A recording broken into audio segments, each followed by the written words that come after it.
जय सिया राम। सब सुख लहे तुम्हारी सरना, तुम रक्षक काहू को डरना। श्री हनुमान जी कृपा असीम है। कई भक्त अपने अनुभवों को हमारे साथ साझा करते हैं और वो अनुभव इतने अद्भुत होते हैं, उसमें हनुमान जी कृपा भक्त हमें बताते हैं कि किस तरह से हनुमान जी ने उनके ऊपर कृपा की। तो आज भी हमारे साथ एक भक्त ने अपना अनुभव शेयर किया है। इन्होंने हमें लिखकर भेजा है कि मेरा नाम मुकेश कुमार है और मैं अमृतसर पंजाब का रहने वाला हूँ। आज मैं भी हनुमान जी से जुड़े अपने कुछ अनुभव आप सभी से शेयर करना चाहता हूँ। मैंने अपनी लाइफ में बहुत सुना है कि लोगों के साथ चमत्कार होते हैं, पर मेरे साथ कभी भी ऐसा कुछ नहीं हुआ, क्योंकि बचपन से ही मैंने ईश्वर की भक्ति में कुछ खास ध्यान नहीं दिया था। जब भी किसी मंदिर या गुरुद्वारे के पास से होकर जाता तो बाहर से ही हाथ जोड़कर आगे निकल जाता। जब कोई त्योहार या कोई ख़ास दिन होता तो ही मंदिर आया करता था। शायद इसी वजह से मैंने कभी ईश्वर की कृपा को कभी महसूस ही नहीं किया। लेकिन मैं आपको दिल से धन्यवाद करता हूँ, क्योंकि आपकी वजह से ही मैं आज अपने बजरंगबली की शरण में आ चुका हूँ। 2 जुलाई 2015 को मेरी शादी हुई और हमारी एक बेटी हुई।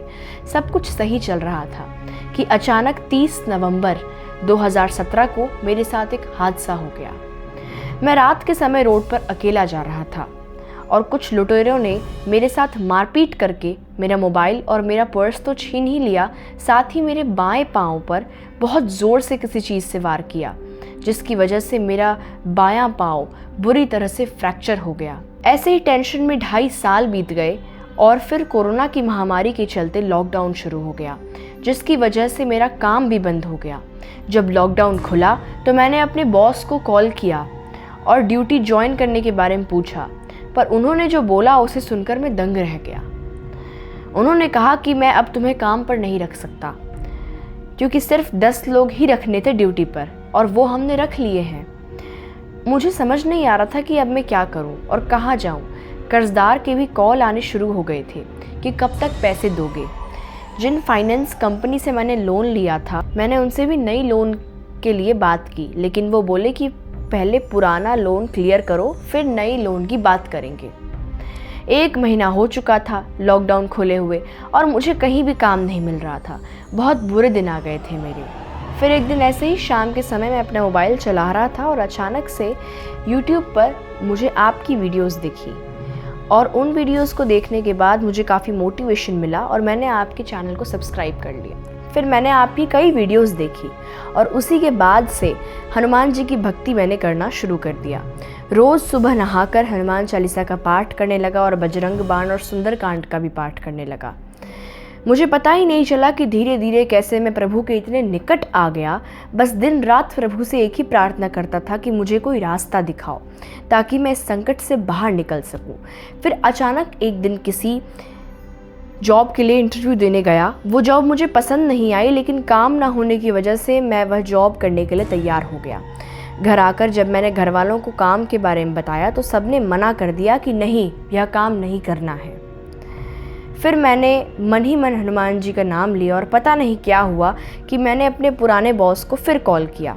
एक बार मैंने उनसे फिर से विनती की कि मुझे जॉब पर रख लो, लेकिन वो बोले कि सॉरी, मैं तुम्हें काम पर नहीं रख सकता, लेकिन मैं तुम्हें एक कंपनी का एड्रेस देता हूँ, तुम वहाँ अप्लाई करके देखो, शायद तुम्हारी बात बन जाए। उन्होंने मुझे एड्रेस दिया तो अगले दिन मैं सुबह नहाकर हनुमान चालीसा का पाठ करके उस कंपनी में गया तो उन्होंने मेरा इंटरव्यू लिया और मेरा एक्सपीरियंस देखकर वह बहुत खुश हुए और मुझे जॉब दे दी, वो भी अच्छी सैलरी के साथ। यह मेरे बजरंगबली की ही कृपा थी जो मुझे इतनी अच्छी जॉब मिल गई और उसके बाद धीरे धीरे सब कुछ अपने आप ही ठीक होने लगा। मुझे पता ही नहीं चला कि कैसे मेरे सर से सारी मुश्किलें अपने आप ही ख़त्म होने लगी और यह सब मेरे इस बजरंगबली की कृपा से ही हुआ था। और वाकई में आपका ये अनुभव काफ़ी मोटिवेटिंग है, काफ़ी इंस्पायर करने वाला ये आपका अनुभव है, क्योंकि कई भक्त ऐसे हैं जो ये कहते हैं कि हमारे साथ तो वैसे चमत्कार नहीं होते जैसे और भक्तों के साथ होते हैं। तो इन्होंने जैसा कि बताया कि इनका भी हनुमान जी में कोई विशेष ध्यान नहीं था, कोई ऐसी भक्ति ये विशेष नहीं करते थे, लेकिन इन्होंने हनुमान जी पर विश्वास रखा और उनका ध्यान लगाया, हनुमान चालीसा का नित्य पाठ किया। कई भक्त ऐसे हैं जो हनुमान चालीसा का तभी पाठ करते जब उनके जीवन में संकट आते हैं और ऐसे नियमित रूप से वो पाठ करना भूल जाते हैं, या वो ये शिकायत करते हैं कि हमारे पास समय नहीं है। तो अगर आप नित्य हर रोज़ अपने रोज़मर्रा की ज़िंदगी में ये एक नियम बना लें कि हमें एक बार हनुमान चालीसा पढ़ के कहीं जाना है, तब आपके जीवन में आप देखेंगे कि आपके सभी कार्य बन रहे हैं। और हनुमान चालीसा सिर्फ पढ़ना ही नहीं है, विश्वास के साथ पढ़ना है, जिससे आपका कनेक्शन हनुमान जी से बने और किसी भी संकट में हनुमान जी आपको जल्द से जल्द बचाने आएँ और आपके ऊपर कृपा करें। जय सिया राम।